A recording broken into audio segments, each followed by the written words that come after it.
Oh, man, what's going on, family? Welcome to another episode of the Tariq Elite Radio Show. My name is Mr. Tariq Nasheed, also known as Tariq Elite, also known as King Flex, ready to chop up some good game, family. Don't forget, family, today is the last day to get that Macish Package holiday deal. Go to TariqRadio.com and get that Macish Package deal. Today is the last day. The sale ends at midnight tonight. You get all types of good goodies with that Macish Package. And again, you only have a few hours to take advantage of that, family. On that Macish Package, you're going to get the Tariq Elite Flex Boots. You're going to get the International Sunglasses. You're going to get the Cooperate Hat. You're going to get the No Justice T-shirt. You're going to get the Heraldry T-shirt. You're going to get the Liberty T-shirt. You're going to get the Mac Lessons DVD and the Eugenics DVD. And you're going to get all that for just $99. So you go to TariqRadio.com and take advantage of that deal, ladies and gentlemen. We're going to take some calls on today's show. The phone number is 818-850-5404, ladies and gentlemen. And we're going to take a real quick commercial break, and we will be back with some phone calls, ladies and gentlemen, right here on Tariq Radio. Fact. In 1986, a document titled Silent Weapons for Quiet Wars was discovered. In it, a plan to control humanity in the form of a third world war. Case Ultra presents a new monthly t-shirt and magazine series exploring a fictional yet possible reality of events based on that document. See tragedy and hope unfold in each issue and get a high-quality t-shirt, magazine, and free stickers every month. Sign up now at CaseUltra.com. Use the coupon code KFLEX and you get 50% off on everything on the site. That's CaseUltra.com. Arena Players, that's located in downtown Baltimore, Maryland. That's one of the oldest African-American community centers in the country. Arena Players, they're presenting a brand new play called Jitney by famous playwright August Wilson. Now, Jitney is a dramatic comedy set in the 1970s about black men struggling to make ends meet. The show runs from January 9th to January 25th, 2015. Tickets are $18, $12 for students and seniors. Tickets can be purchased at arenaplayersinc.com. That's arenaplayersinc.com. You're now tuning into the King of Game, Tariq Elite, on Tariq Elite Radio. What's going on, family? Welcome back to the Tariq Elite Radio Show. And I am your gracious host, Mr. Tariq Elite. Glad to have everybody tuning back in. Don't forget to get that Macish Package. Go to TariqRadio.com. You got 1 day left, well, a few hours left, to take advantage of that holiday Macish Package, ladies and gentlemen. Now, let's see who we got on the phone. A lot of phone calls are coming in. What's up? Who's calling? Yo, what up, Flex? It's Chris, man. What's good, bro? What's up, Chris? Where you calling from? From Orlando, Florida, man. There you go, man. How you doing down there in Orlando, bro? Just good, man. Checking you out, man. Checking you out. I had to call you. Just wanted to say, just like everyone else do, much respect. Love everything you do. And it's funny because with my wife and everything, she was like, you know, when brothers get older, how come you don't have no new friends? I'm like, man, you know, it's hard to meet brothers out here. So I listen to Flex, like-minded guys like myself, talk to my homeboy that's up the road once a week. But other than that, man, you know, it's like a brotherhood with you, man. And I just want to let you know that. Much respect, man. I feel you on that one, brother, man. Thank you for the call, bro. Yes, indeed. I feel that, brother. Let's get another call in. What's up? Who's calling? What's good? It's Count Anthony from Baltimore. Hey, man, how you doing out there in Baltimore? Man, nothing but Ratchet Central here. I have my son with me, so bear with me if he acts kind of ignorant for a minute. All right, you just give him a little Capri Sun, and he'll be all right. What's on your mind? Yeah, pretty much. All right, so I was going over a lot of individuals, and they were talking about, you know, black empowerment, this, that, and the fourth. And I went to mention Dr. Claude Anderson as far as black people not owning their own distribution center. Yeah. My question is, how does one, as far as the black community, begin to create a distribution center when we good and well know Negroes ain't got no money? Well, the thing is, we do have money. We just spend it on other people. How do you think Koreans and other Asian groups get all the money they need to distribute certain things? Most of their money comes from us, man. That's what black folks keep overlooking. their businesses are in these so-called black neighborhoods. So almost 100% of their income comes from black people, and they create distribution outlets. They create distribution centers and wholesaling centers based on the income they derive from us. So we have this whole thing that we're just too poor to do anything. We're not poor. We just make poor choices with our capital, our funds, our money. Dude, I just saw another story down in Houston, I think, again, which is a tradition. Negroes are lined up for damn Jordans. Every year after all that has happened, especially this year, black folks getting shot down in the streets, killed by cops, our need of an economic base is more needed than ever. Black folks are still lining their asses up to get some damn Jordans. So that just shows the mentality that we have, man. We got to change our thinking, and enough of us have to change our thinking. You feel me? I understand. Which brings me to the last point. I'll let you go. I read real quick that as far as the Asians and the white community and the Jewish community, black people's community dollars goes around 6 hours before it goes out of the community. And I said, damn. I believe it. Black folks don't hold on to money in the black community for nothing. We hurry up to throw our money out to some other groups, man. And that's the problem. So that whole thing about us not having money, that ain't true. We just misdirect our money and our funds because we're scared to do business with each other. We got to get that little white supremacist out of our psyche. But thanks for the call, fam. I'll get some more calls in a minute. But that's been one of the greatest myths ever, that we just don't have money. Yes, there are a lot of black people in poverty. There's a lot of black people with limited income. But the thing is, with that limited income, you could still stack it. We spend trillions of dollars collectively as a group every year. But black people believe everything that the white supremacists tell us about ourselves. And this causes a self-hate mechanism, and you start to view yourself in the eyes of the dominant society, and that view is negative, and that makes you not want to deal with each other, and that's suicide for black folks. Black folks are literally committing financial suicide. And black people keep trying to come up with different ways and strategies to avoid having to build an economic base. And it's just not going to work like that. You know, there's a new show that a lot of people were complaining about. There's a show called Sorority Sisters that's on VH1. And black Twitter just kind of exploded. I don't take black Twitter too seriously, by the way, because basically there's a lot of whining trolls on there.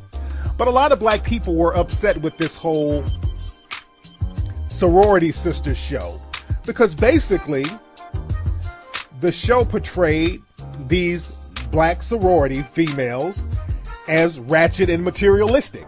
They were walking around with their little purses and bags and their little red bottoms, shopping and buying stuff and bragging about their clothes and their purses and acting ratchet towards each other. And a lot of people within the black community were kind of upset with this portrayal, because the thing is, these sororities are held in high regards in the black community. These sororities and these fraternities, they almost hold these institutions more sacred than the black church. These sororities and these fraternities are held in high regards, and they are upset over the portrayal of black people, because the image of the sororities and the fraternities is that they're supposed to be these upstanding black people. They're not like the other black people out there. They have a code of conduct. They have a code of standard. That's the narrative that they try to portray. And I'm not trying to negate that narrative. I'm not trying to negate that whatsoever.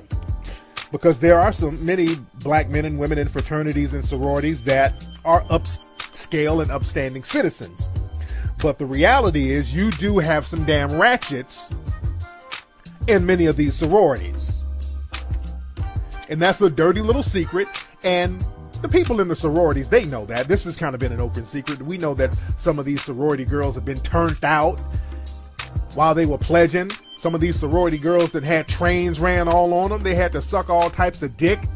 We know that. Not all of you, but we know what goes on. It's been an open secret for years. But they just don't want all that ratchetness put on Front Street. And that's where owning something comes in, because the thing is, you cannot sit up and depend on the dominant society and then whine when the dominant society portrays you negative. See, the dominant society don't care about that respectability cloak that many of these sororities and fraternities are projecting. They don't care about that whole unwritten rule of respectability that you're supposed to have. They don't give a shit. They look at you as any other black person. And many of these sororities and fraternities, they basically want to put up a good image of black folks in order to get jobs. Their whole thing is all about getting jobs for the most part. Not all, but a lot of them. Their whole thing is presenting yourself a certain way so you can get a good job, so these good white people will hire you. And those in the dominant society, the white supremacists who run things, they do look and see which fraternity and sorority you're in when they hire you. There's certain jobs that the white supremacists will allot to certain black people based on their fraternity, because they have a relationship with some of these black fraternities and they know the ins and outs of these fraternities, and they've had a history of dealing with some of them. I know in radio there's a lot of people from particular frats and sororities. So the respectability politics are always in the front line with a lot of these sororities and fraternities. But the thing is, if you're in a position now where you're not owning anything or controlling anything, you can't complain about how your image is being portrayed. You can't do that. Because again, when it comes down to it, those in the dominant society, they don't give a shit about your fraternity. They don't give a shit. Even the Boule and all that stuff with Cosby and all these cats, ultimately, they don't give a shit about your organization. They'll flip on you at the drop of a hat and portray you just like every other Negro in their eyes. And I'm speaking through their eyes right now. So black folks got to get off this whole thing where we're not going to control anything. We're not going to own anything. Because not owning and not controlling things, it keeps coming back biting us in the ass. And we got to start doing business with each other. My wife and I, we got a black midwife because we're about to have a baby in a couple of months. A new baby. We already have children, but we're having a new baby in February. We got a black midwife. And this sister is basically the only certified, from what we know, the only certified black midwife in Los Angeles.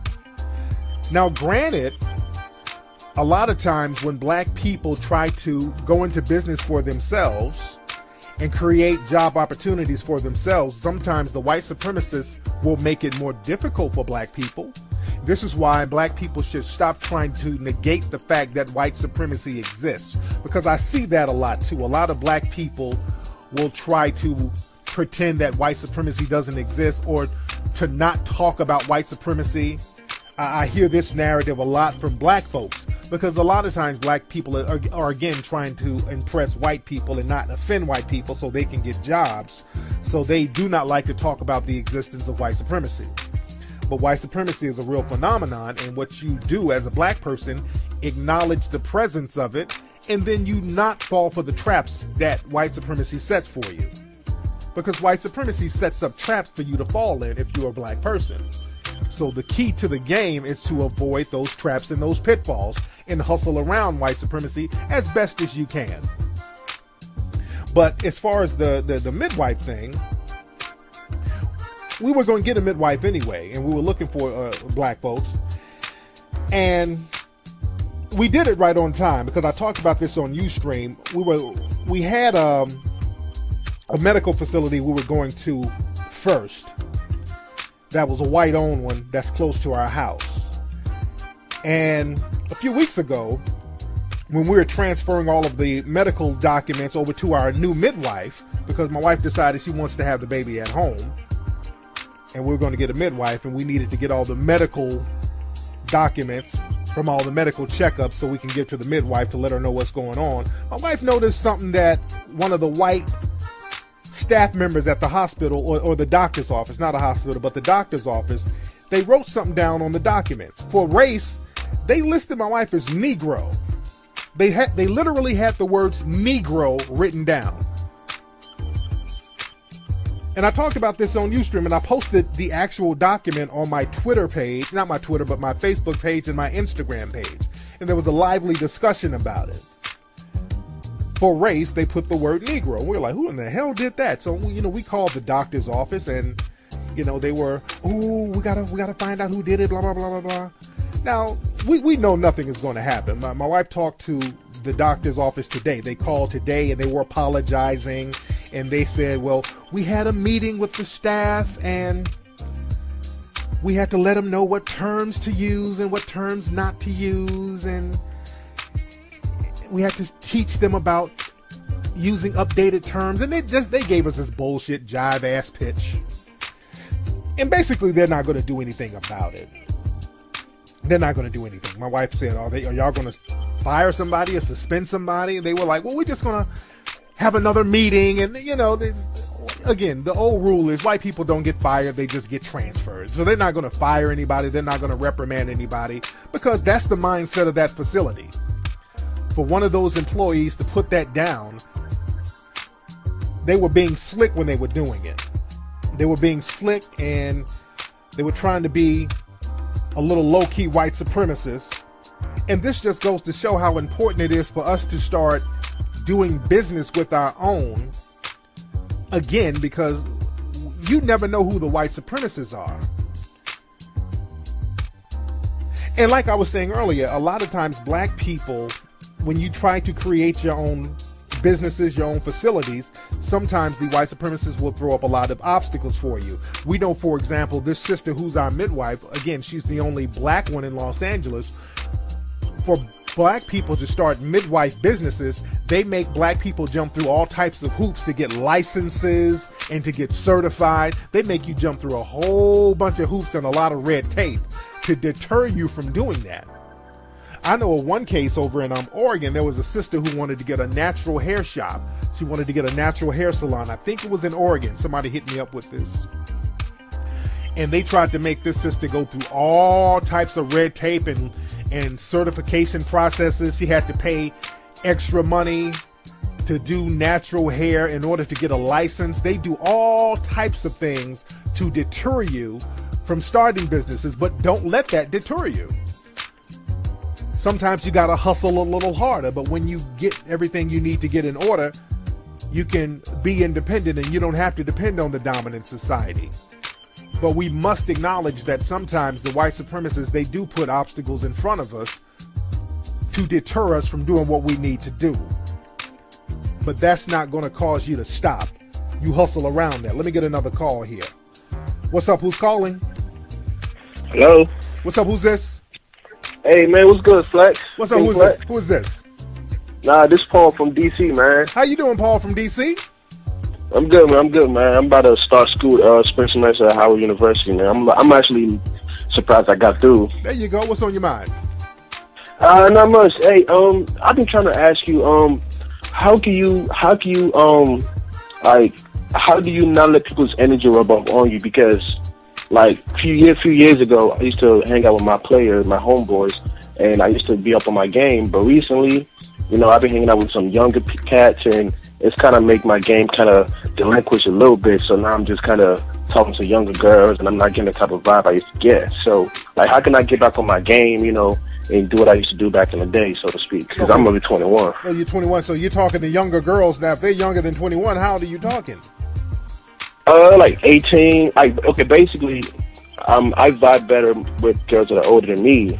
But now these girls don't want to play games, they want to give me the run around, and I don't have time for that, for real. Some of these younger girls want to do that? Yeah.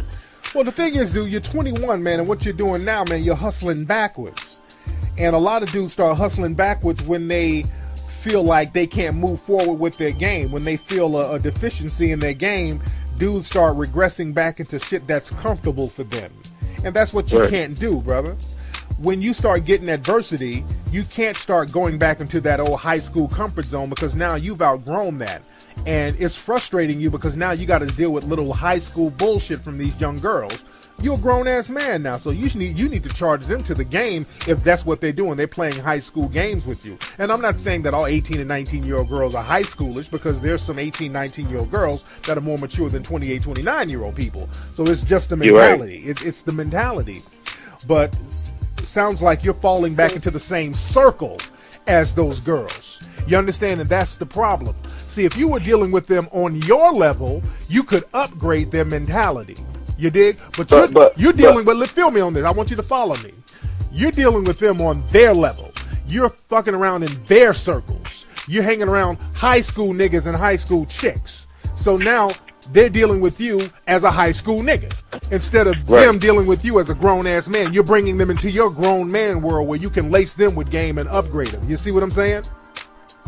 Yeah, but King Flex, the thing about it is when I come at them with the Crips mouthpiece, you know, they think I'm speaking a little different language. Like, they don't really understand. Like, they like, oh, who's this nigga? You know, speaking all proper. You know, he's too much. So I don't know how to really tailor my game down to their level. But the thing is, the thing is, you're campaigning in the wrong spot. You're campaigning in their circles, and you need to find the ones who are choosing to be in yours. You understand that? See, you got to be posing to be chosen right now, brother. And right now, you ain't posing correctly. Your game ain't Chris. You ain't showing them nothing that makes them want to upgrade. You're downgrading yourself, hanging around childlike fucking circles, and they're looking at you as being the grown, the 13th grader. Exactly. You're being the 13th grader with these chicks, man, and they don't respect that because now you acting like one of them. So you got to stop hanging in those circles, number one. That's what you got to do, and you got to start getting on your grown man grind. When you get on your grown man grind and you start getting your shit together, quality women are going to automatically start choosing correctly. You feel me? Exactly. Man, thank you so much for that advice, man. Much respect, man. Thanks for the call, brother. It's all about stepping your game up and making yourself crisp, man. If you pose with the right clothes, you'll get chose with your mouth closed. That's all I got to say about that. Now, have y'all heard about Barack Obama? He's doing this thing with Cuba. I think he's trying to get diplomatic relations done better with Cuba. And a lot of people are very excited about this. They're trying to lift some of those restrictions that the U.S. has had with Cuba, because right now Russia is going through some things, and Russia is basically allied with Cuba, and Russia is going through some things, so Cuba might be wide open right now. So the president is trying to work to lift some of the bans and restrictions and trying to create some diplomatic relationships with Russia. I mean, with Cuba. Now, a lot of people are excited about this, and some people are concerned about people like Assata Shakur, people who have been political refugees down there in Cuba. A lot of people are concerned with her well-being. Are the Cubans going to turn over Assata Shakur to the FBI? Because this black woman who was accused of killing police officer back in the 1970s, and many people say she was falsely accused, and she was down with the Black Panther Party, and she's been on the FBI's most wanted list, and I think they have on a terrorist list, and this woman is damn near 70 years old. 70-year-old black woman is nobody's terrorist, and she's more of a political prisoner than anything. Are they going to try to bring her to American justice, which is injustice, basically? I would find that very ironic if they tried to do that, and you got so many cops out here killing black people on a weekly basis and legally getting away with it, and none of them have been brought to justice. But I'm just throwing that out there, by the way, family. Let me get another call here. Let's see who we got. What's up? Who's calling? Hey, I finally got through. Tariq Nasheed. Yes, this is Jay, man. I'm calling out of Tucson, Arizona, but I'm by way of Detroit, Michigan. Me and we both got the same hometown and whatnot. Big fan of your work, man. Got Arda Mack and the Maclefin, Tara B played. I even put my cousin up on that, but she's a female and she liked the book a lot. Big fan of your work. I got 2 quick questions. I know you're kicking game on the show right now. Yes. Previously, you did a show about how to trump the sex card. How can I, real quick, just let that not play a factor in dealing with females? And the second question, the book Black Players, I'm actually friends with the author, or she's the co-author, Richard Milner's ex-wife. I was wondering where I can find that book at. You can get it on Amazon. The book is available on Amazon. You can still get it on Amazon.com. It's available right now. Okay. Yeah, very good book, man. Real deep game in that book. But as far as trumping the sex card, man, it's all about being disciplined, man. Because, see, women, they can smell thirst from a dude. They can smell sexual thirst. They can tell when a dude is thirsty and low-key desperate for sex. They can tell by your body language. They can tell by your aura. And when they smell that and when they sense that, they start using that to manipulate you and control you. So you gotta genuinely discipline yourself so that you can't be controlled by that. Even if you meet a woman and you really want to hit it, you got to control that to the point where you can be in a position where you can turn it down and be all right. Women can respect that. So that's the way you trump that. You feel me? Cool, because what I've been doing is I've been switching up the game a little bit. I remember you saying the importance of having a woman engaged in a basic general conversation without her thinking that the only thing that you want is sex from her, or just wanting anything of value from her, and just taking just a real general cool game to her, letting her know that you representing yourself and letting her know that, you know, you qualified and that she's qualified and that you somebody she need to be dealing with. Absolutely. And the thing is, man, you got to genuinely be interested in just having a cool conversation with the female and just getting to know her on a psychological level. You got to really be into that and be cool with that. Even if the woman is fine with ass and titties just pouring out everywhere, you got to be able to stick with the mind. You got to be right there in the head. You got to be in the mind, and you got to be able to charge all that to the game, and she has to sense that you can charge all that to the game. Even if women start trying to tease you or whatever, you got to keep your composure and let her know that, okay, this is cool and all that. I'll hit it if I feel like it, but I can charge you to the game just so I can get to know who you are mentally. Women, they can respect that, man. If you can discipline yourself and do that, you'll be a boss player. Okay, one more quick question, because I know you gotta go. I'm going out to Cali. I got an uncle that lives up in Victorville, and I'm going out to Cali next week. What's some cool little spots to hit and, you know, chop it up with women and, you know, just socialize? A lot of spots in Hollywood. The best thing you need to do is go to all the Hollywood Boulevard spots, spots on Sunset. There's different websites that you can Google that'll let you know all the hot spots on in Hollywood on the weekends and everything. But you'll find something, man. Thanks for the call. Man, this nigga. I'm not a club promoter. You know, I rarely go out. I go out literally every blue moon. Last time I went out a few months ago. I had a goddamn ball, too, and I hadn't been out in L.A. in years. So I don't go out like that like I used to. You know, I ain't out there campaigning like that. I'm at home with my wife and kids. You know, I get out there and get it in every blue moon. You dig? But you can Google that and find some cool spots to hit up.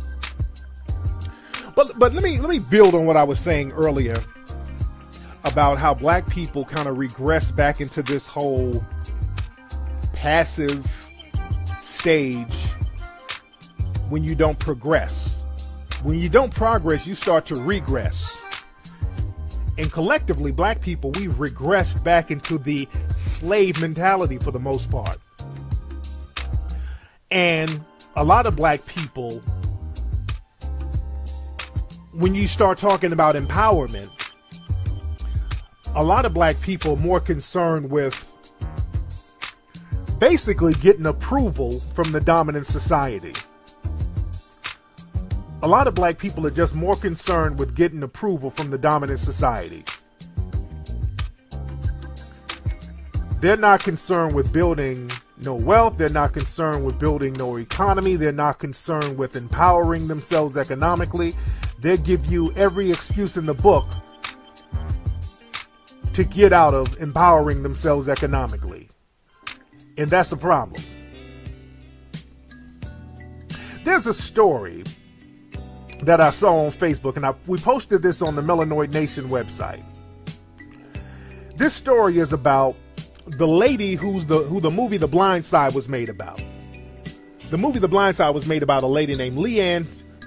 How do I pronounce this lady's name? It's spelled Tuohy. Toey. I don't know the exact pronunciation of it, but it's spelled Tuohy. Now, this was the adopted mother of football player Michael Orr, the black man who the movie The Blind Side was about. And I say the movie was about Leanne, and it was not about Michael Orr, because the movie the book was about Michael Orr, but the movie ended up being about the white lady and how great she was for saving this little Negro child from his crack-addicted mother and bringing him to greatness. It's one of those white feel-good stories. And The Blind Side won all types of Oscars, and Sandra Bullock she was America's darling, and basically she became the Blind Side in real life. She adopted her little old black baby. So there was a story that came out about this lady, because this lady, by the way, Leanne, she's a Southern white lady. She's a conservative too. And she posted something on her Facebook page. And this is what she posted. She said, "We see what we want.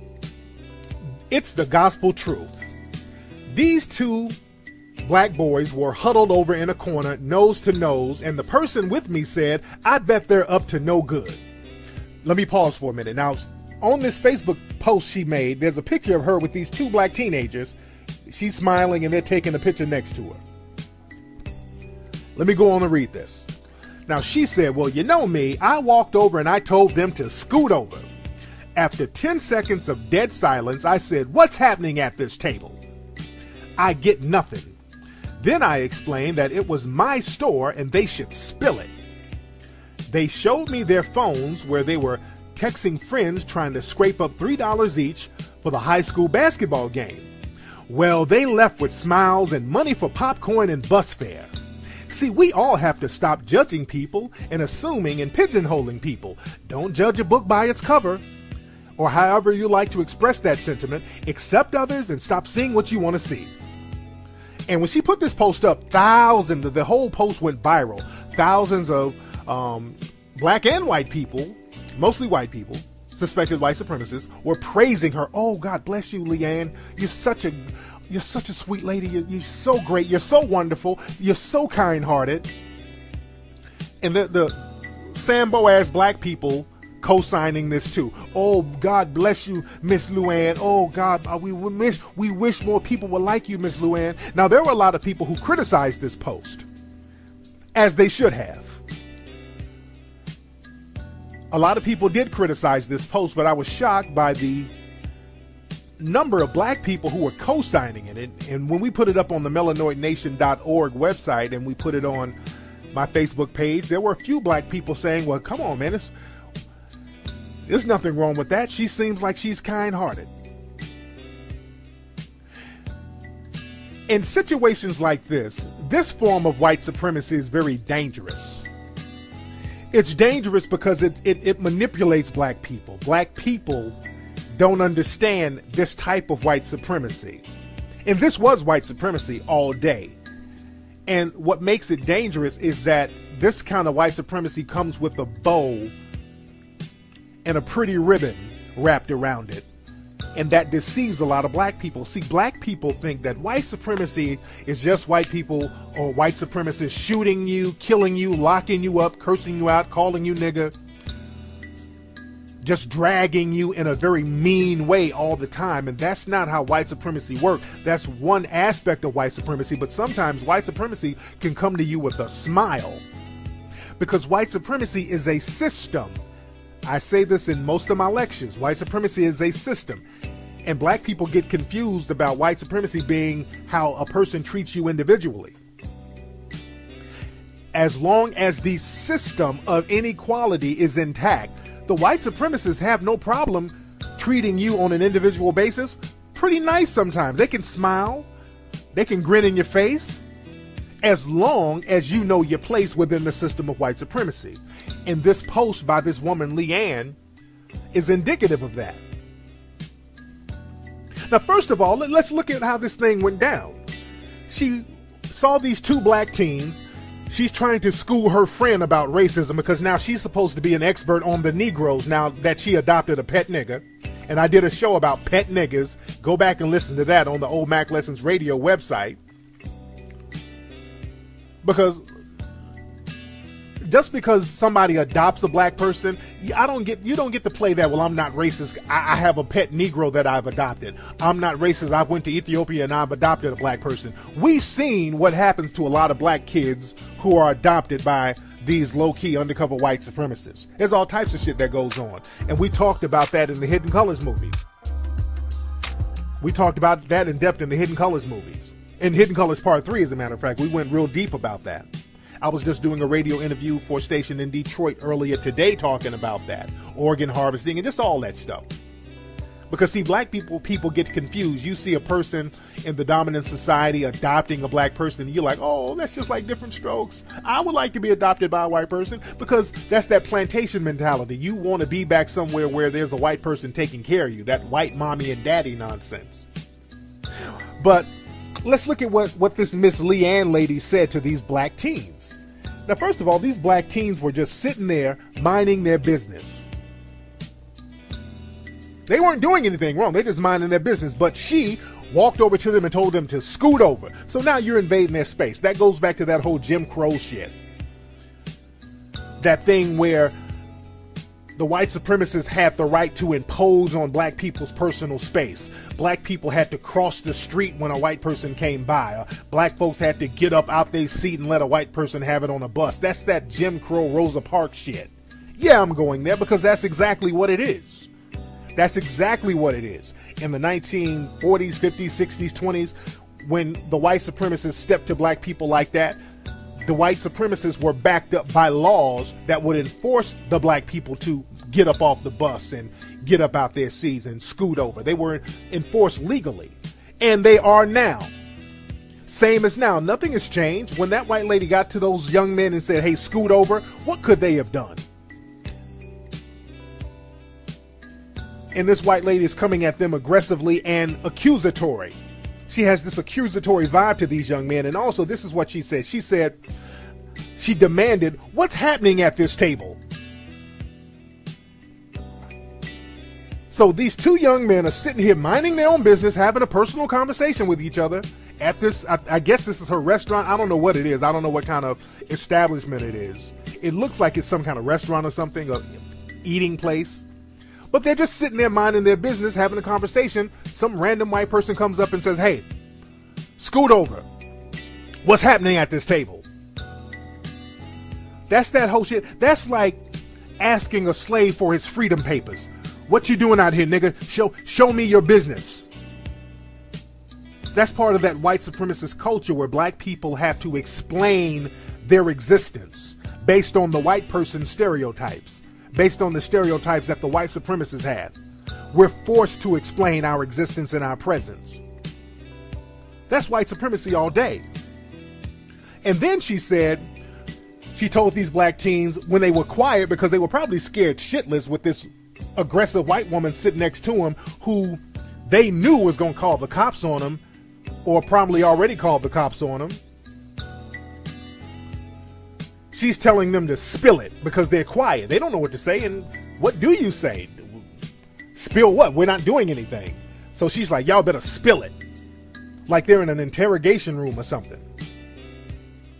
And the thing is with this lady, Leanne, her dad was like a U.S. Marshal. So this woman grew up in a family of law enforcement. So she knows the mentality of white officers and their relations to black people. She's very aware of that.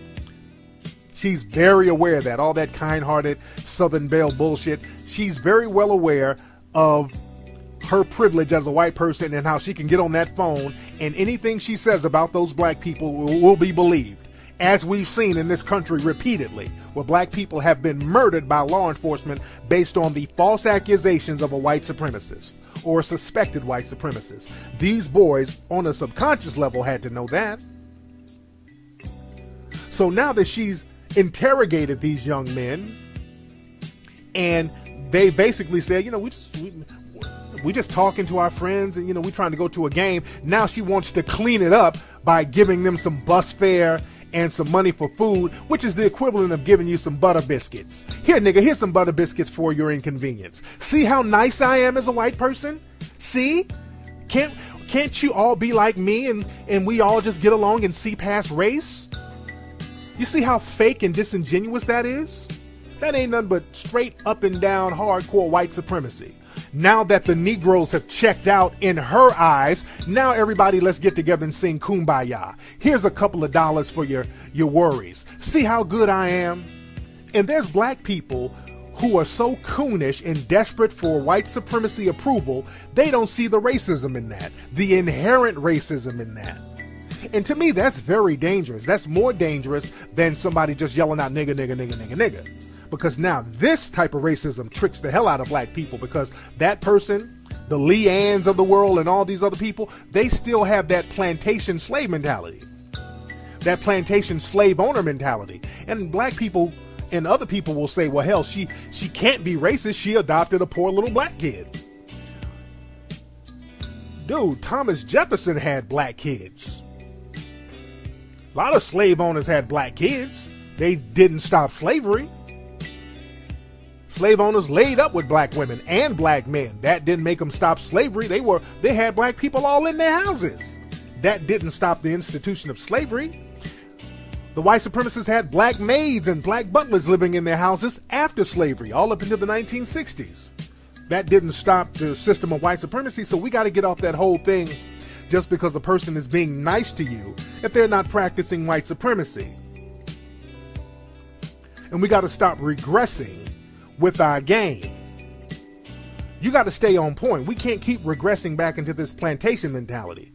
And that's the problem, man. A lot of people, when you can't figure out something, when you don't know how to move forward, or you don't have the will to move forward, you start regressing. Just like the callers were calling in, they're regressing back to messing with chicks who are just fresh out of high school with that high school mentality, and they're not upgrading these females because these dudes were not empowering themselves.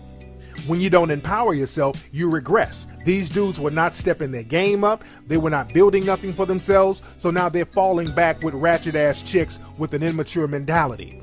Same thing with dealing in the system of white supremacy. When you do not empower yourself, when you don't build nothing for yourself, when you don't create nothing for yourself, when you don't own nothing for yourself, your ass start regressing back into this coon, buck dancing, thank you, missy, thank you, massa, for the crumbs you give me mentality. And that shit ain't gonna work, family.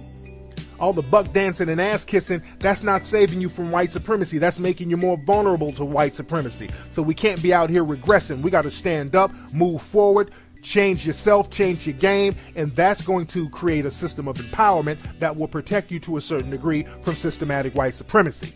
Got it? Man, hit me up, y'all. I got a lot of lectures that I'm going to be doing in early 2015. I'm doing some stuff in Chicago, late March. We're finalizing that. I'm going to be in London. I'm in the promoters. Shout out to the brothers and sisters who are the promoters. They hit me up. We're negotiating the whole London lecture. That's going to be a big one.